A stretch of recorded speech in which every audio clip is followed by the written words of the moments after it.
उम्मीद करता हूँ आप सब लोग खैर और फेस से होंगे। आप देख रहे हैं मेरे YouTube channel SJ legal hub. दोस्तों, आज हम CRPC का एक बहुत ही इम्पोर्टेंट टॉपिक FIR डिस्कस करने जा रहे हैं। जैसा कि आपको पता है कि जब भी कोई भी खुदा न खास्ता कोई क्रिमिनल एक्टिविटी होती है तो आपने एक चीज़ सुनी होगी कि FIR कटवा दी या FIR दर्ज होगी। तो दोस्तों, ये FIR होती क्या है और ये क्या इसके मामलात हैं, इंशाल्लाह इसको आज हम डिटेल से पढ़ेंगे सेक्शन वाइज। तो FIR जो है ये बेसिकली क्या है, फर्स्ट इंफॉर्मेशन रिपोर्ट। ठीक है, जो कोई भी वक़ुआ जब होता है तो वहाँ पे जो रिपोर्ट दी जाती है वो पहली रिपोर्ट जो होती है उसको हम फर्स्ट इंफॉर्मेशन रिपोर्ट क्या कहते हैं। अब ये रिपोर्ट जो होती है एक तो अर्लीस्ट इंफॉर्मेशन होती है, उसके बाद दी किसको जाती है, जैसा कि आप जानते हैं पुलिस को दी जाती है ये रिपोर्ट। ठीक है, और उसके लिए जो चीज़ ज़रूरी है वो क्या है जी, उसके लिए ये है कि about the commission of a cognizable offence. याद रहे दोस्तों कि FIR के लिए हमेशा कॉग्निजेबल ऑफेंस का होना ज़रूरी है। अब कॉग्निजेबल ऑफेंस कौन सा ऑफेंस है, कौन सा जुर्म है, इसको उर्दू में कहते हैं जुर्म काबिल दस्तअंदाजी पुलिस। ऐसा ऑफेंस जो कि बड़ा जो है सवीर किस्म का हो, जिसके लिए पुलिस को किसी भी मजिस्ट्रेट या किसी भी अदालत की जो है वो परमिशन की ज़रूरत ना पड़े और वो डायरेक्ट बगैर किसी वारंट की गिरफ़्तारी कर सके। मिसाल के तौर पे जो मर्डर है, इस तरह की कोई सीवियर केसेस हैं, ऐसा वाक़या होता है तो इसके ऊपर हम FIR दर्ज करवाते हैं और ये कॉग्निजेबल ऑफेंस का होना ज़रूरी है। अच्छा, उसके बाद देखा यह जाएगा कि ये जो FIR है ये रिकॉर्ड कौन कर सकता है, हु कैन रिकॉर्ड FIR। तो दोस्तों SHO, ठीक है, जो कि ऑफिस इन इंचार्ज होता है, इसके पास अथॉरिटी होती है कि ये इसको रिकॉर्ड करेगा। उसके बाद किस सेक्शन से डील किया जाता है ये FIR को, CRPC सेक्शन 156 जो है वो इसको जो है वो डील करता है। सॉरी, कौन सा ऑफिसर है जिसकी जो हमारा 156 सेक्शन है CRPC का, वो ये बताता है कि जो ऑफिसर है SHO उसके पास ये पावर है कि वो FIR को दर्ज करेगा। जो FIR का ओरिजिनल जो सेक्शन है वो 154 है। CRPC 1898 का जो 154 सेक्शन है वो इस हम टॉपिक में इंशाल्लाह डिटेल से पढ़ेंगे। अच्छा, जब आप सेक्शन को डिटेल से देखेंगे तो उसमें आपको एक वर्ड नज़र आएगा शैल का। याद रहे कि जब भी लॉ के अंदर शैल का वर्ड यूज़ होता है तो उसके अंदर एक चीज़ आती है कि there is no discretion on filing an FIR, यानी कि देयर इज़ नो डिस्क्रिशन। जब भी शैल का वर्ड आएगा ना तो आपने याद रखना है कि लॉ हमें ये कहना चाह रहा है कि यहाँ पे कोई भी येस और नो की ऑप्शन नहीं है, यानी कि सिर्फ और सिर्फ वो काम हमें करना पड़ेगा, ऑप्शनल नहीं है वो। तो FIR के मुतालिक जो सेक्शन 154 है वो शैल का वर्ड यूज़ करता है कि ये FIR जो है वो कोई भी क्रिमिनल एक्टिविटी होगी तो उस पर ज़रूर दर्ज की जाएगी। उसके बाद दोस्तों पर्पस या ऑब्जेक्ट की बात की जाए तो उसका जो है बेसिकली 3 जो है हमारे मेन पर्पसेस है FIR के। एक तो ये है to set the criminal law in motion, यानी कि जो पुलिस है उस इदारे को जो है मुतहर्रिक करना, क्रिमिनल लॉ जो है उसको मुतहर्रिक करना किसके ज़रिए, पुलिस के ज़रिए। दूसरा to provide a record of the offence. आप देखते हैं कि सालाना तौर पर या जिस तरह मंथली तौर पर भी कोई रिपोर्ट आती है कि फ़लाँ मुल्क में जो है वो क्राइम्स की तादाद इतनी है, वो इतनी है, वो बेसिकली उसके अंदर एक अहम किरदार किसका होता है, FIR का। उसके ज़रिए पता लगता है कि जो मखसूस इलाके या मुल्क के अंदर कौन सा क्राइम कितना हो रहा है। तो FIR का क्या एक मकसद कि रिकॉर्ड प्रोवाइड करना ऑफेंस का। और जिसका एक और पॉइंट है वो ये है कि टू स्टार्ट द इन्वेस्टिगेशन। जब तक FIR नहीं होती, आपको पता है इन्वेस्टिगेशन स्टार्ट नहीं होती। तो बेसिकली ये 3 जो है वो मेजर इसके ऑब्जेक्ट हैं FIR के। अच्छा दोस्तों, अभी तक तो हमने जो है वो FIR को पढ़ा, क्या होती है, उसके ऑब्जेक्ट्स क्या हैं। अब बेसिकली हम जो सेक्शन 154 है ना CRPC का, उसको हमने बहुत ही आसान वर्डिंग के साथ उसका ब्रेक डाउन किया है। ठीक है, तो उसको हम थोड़ा डिटेल में देखेंगे।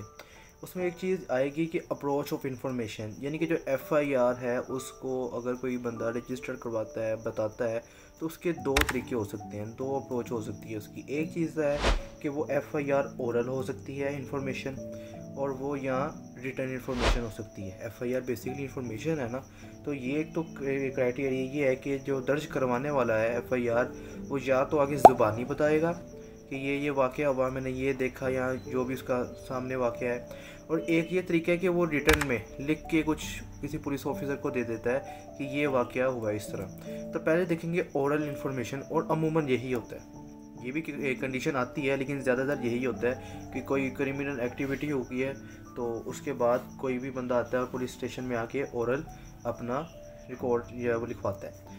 तो एक बात ये कि रिड्यूस्ड इन राइटिंग, यानी कि जो इन्फॉर्मेशन वो शख्स दे रहा है पुलिस ऑफिसर उसको क्या करेगा, लिखेगा।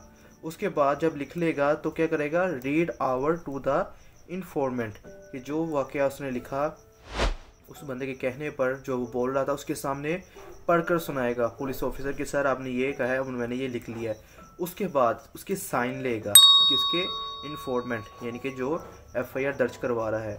और इसका लास्ट पॉइंट ये है कि उनके पास ना, पुलिस वालों के पास एक, आपने जब एफआईआर जब जो कोई भी रजिस्टर करवाता है ना तो एक बुक होती है जिसको वो कहते हैं रोज़नामचा, ठीक है, तो जिसको प्रिस्क्राइब बुक कहते हैं और आम हरफ आम में रोज़नामचा होता है। उनके पास एक डायरी होती है जहाँ पे वो एफआईआर लिखते हैं, एफआईआर नंबर लिखते हैं और सारा वाक़या लिखते हैं। तो पहली बात राइटिंग, उसके बाद उसको पढ़ के सुनाएगा, उसके साइन लेगा और उसको रोज़नामचे में दर्ज कर लेगा, यानी कि उनकी प्रिस्क्राइब बुक में। दूसरा जो इसमें है वो होती है रिटन इन्फॉर्मेशन, कि अगर कोई रिटन इन्फॉर्मेशन कोई बंदा दे रहा है तो उसके ऊपर जो लिखने वाला है उसके साइन होने चाहिए, ठीक है। और उसके बाद वो जो यानी कि रिटन स्टेटमेंट है उसको, उसके मुतालिक जो इन्फॉर्मेशन है वो भी उस रोज़नामचे में यानी कि प्रिस्क्राइब बुक में लिख ली जाती है। तो basically oral information and written information दो अप्रोचेज़ हैं एफआईआर दर्ज करवाने के। उसके बाद जो सेक्शन 154 बताता है कि एफआईआर कौन शख्स दर्ज करवा सकता है।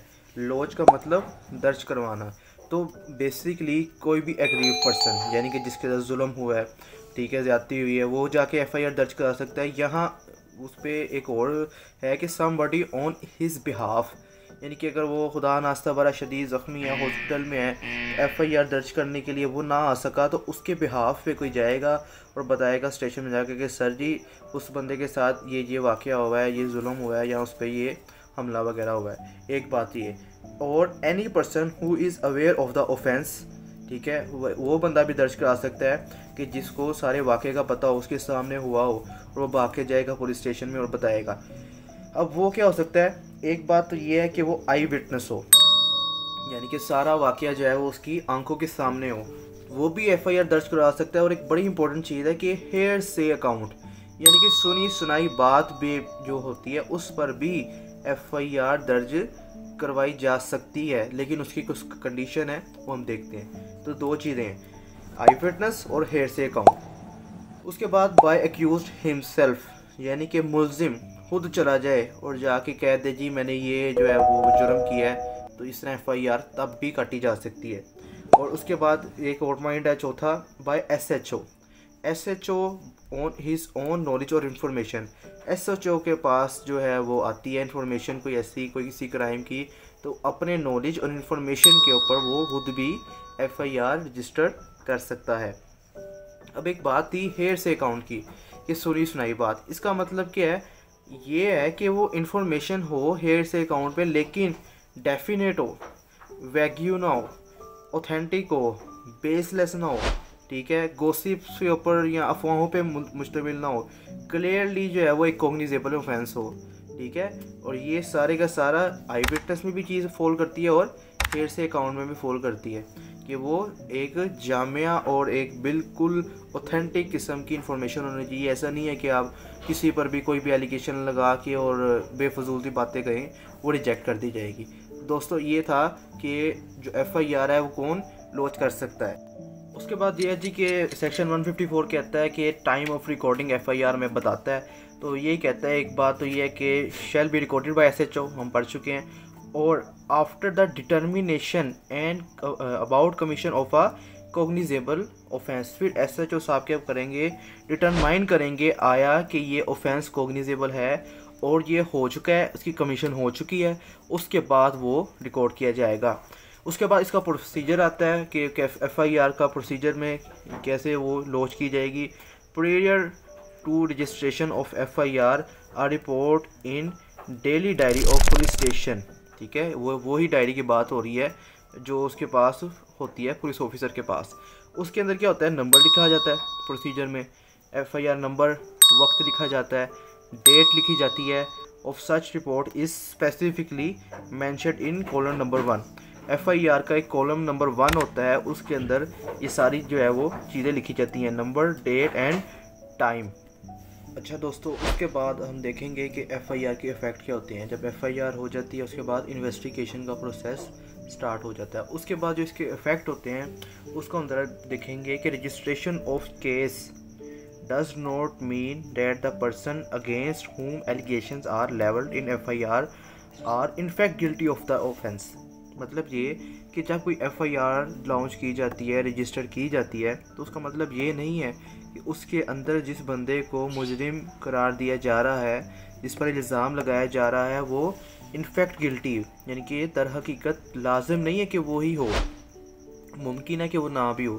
ठीक है, तो यही वजह है कि FIR is not a substantive evidence, not exhaustive document.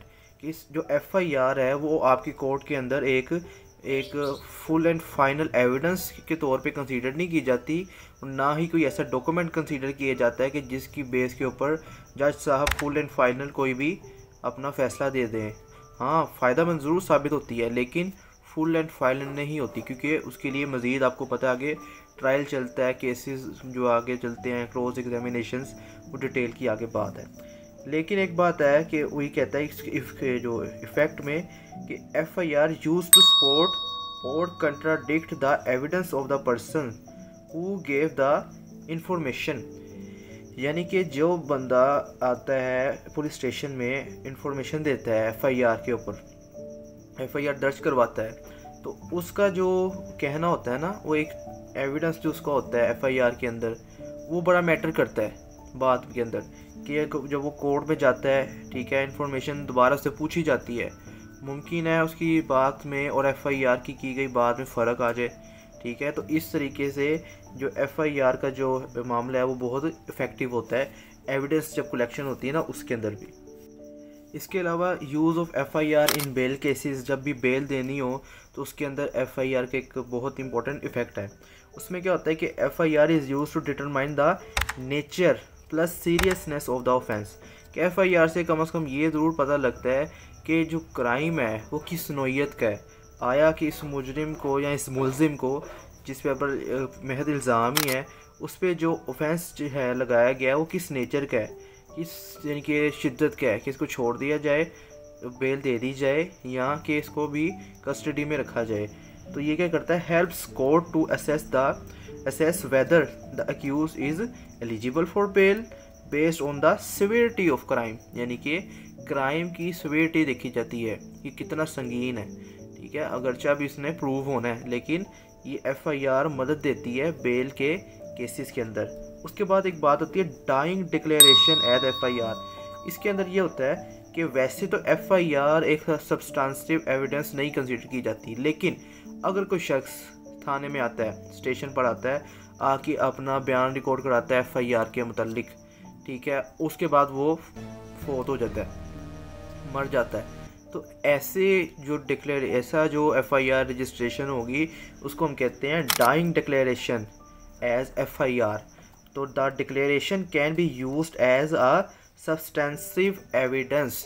तो कोर्ट के अंदर डाइंग डिक्लेरेशन एज FIR या एक सब्सटेंसिव एविडेंस कंसीडर किया जा सकता है।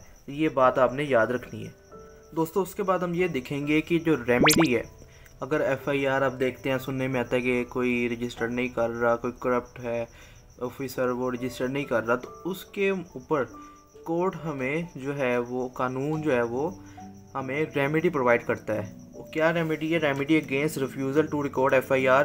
अगर कोई ऑफिसर FIR जो है रजिस्टर करने से इनकार करता है, कॉग्निटिबल ऑफेंस भी हो गया, सारे मामला पूरे हो गए, लेकिन फिर भी नहीं कर रहा वो, तो जाहिर है तो उसके ऊपर जो है क्या कर सकते हैं हम, to move to high court.